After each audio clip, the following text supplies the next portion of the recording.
Então aqui ele tem a oportunidade de procurar, né, a espécie daninha mais problemática aqui, né? E aí ele vai tendo todo o processo de identificação dela. Então isso ajuda o quê? Ele saber identificar o problema para depois montar uma estratégia em termos de controle. Assim como tem essa de plantas daninhas, a gente também tem a de outras, né? Pragas, por exemplo, que a gente tem, joguinhos de praga, joguinhos de identificação de produtos também, que a gente também trabalha dentro desse modelo. É uma forma de quebrar um pouquinho aquela apresentação tradicional, que é aquela que apareceu ali com o slide. Além disso, o que a gente tem? A gente tem toda a parte de plantas, tanto plantas em estágios iniciais de desenvolvimento, algumas essicatas, onde a gente tem caracterização da espécie, e aqui a gente tem um sementário. O que é isso? Toda e qualquer planta daninha, a origem dela é da semente.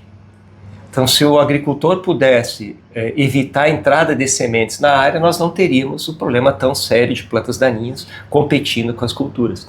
Então, aqui a gente procura trazer esse sementário para chamar a atenção do produtor da importância da semente dentro do sistema. Só para vocês terem uma ideia, aqui nós temos a mamona, que é uma semente tamanho grande, uma semente já um tamanho bem maior, né? Onde a gente tem ela como uma das principais plantas daninhas da cultura da cana. E aqui a gente tem uma outra espécie que é o capim amargoso. São sementes totalmente diferentes uma das outras, mas elas têm algumas características de adaptação ao longo do tempo que facilitam ela entrar nas áreas. Por exemplo, essa semente pequena o vento leva. Essa semente maior, no caso da mamona, ela estoura. Então são formas que ela tem de se disseminar na área. Além disso, eu tenho algumas palhadas que têm um efeito alelopático, ou seja, liberam compostos que podem diminuir o fluxo de emergência da planta daninha. Então isso diminui a população de plantas e aí o herbicida passa a ter uma ação melhor de controle. Dentro do aspecto químico que a gente trabalha com o produtor, que a gente, ou com os técnicos que participam do projeto, a gente tenta fazer com que ele comece a pensar como a natureza atua.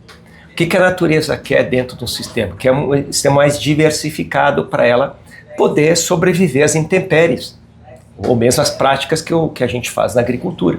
Então o que ela procura, nós temos que tentar fazer também. Todo e qualquer sistema que a gente utiliza, ele tem que ter o sistema mais diversificado também. Por exemplo, quimicamente. Eu não posso querer fazer o controle somente com um produto, somente com um herbicida.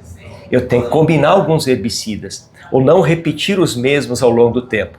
A não repetição faz com que eu consiga ter uma amplitude de controle melhor e, por consequência, uma produção maior. Então, tem várias práticas que a gente vai inserindo dentro do processo de discussão.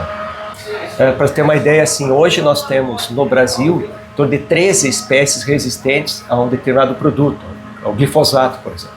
Por que foi tão rápida essa seleção? Porque nas culturas de soja e milho, o pessoal começou a usar somente ele. Isso acaba selecionando plantas que não são controladas. Então, o nosso objetivo é montar estratégias para não ou atrasar o máximo possível esse processo de seleção. E uma infestação da organodaninha pode ser extremamente prejudicial, né? Exatamente. Se a gente pega aí, tem dados que mostram redução em média de 35% na produção pela presença de plantas daninhas. É importante chamar a atenção assim, que a planta ela é oportunista. Então, eu tenho no meu ambiente solo, tenho água, tenho luz, tenho nutrientes. Se eu tenho só a cultura, quem vai usar água, luz, nutrientes é a cultura. Se eu tenho planta daninha e cultura, eu vou ter que dividir esses recursos. Então, uma das premissas que a gente trabalha é que quando eu vou estabelecer a cultura, sempre tem que estabelecer no limpo, ou seja, sem a presença da planta daninha. Para que a cultura tenha acesso antes aos recursos. Depois disso, aí vem um novo fluxo de emergência. Aí a gente tem que montar uma estratégia para ir diminuindo esse impacto. Mas o controle começa desde a escolha, por exemplo, da melhor semente ou da melhor muda de cana, uniformidade, plantio bem feito, adubação adequada, para que a cultura cresça, cubra antes o solo e diminua o impacto da planta daninha no sistema.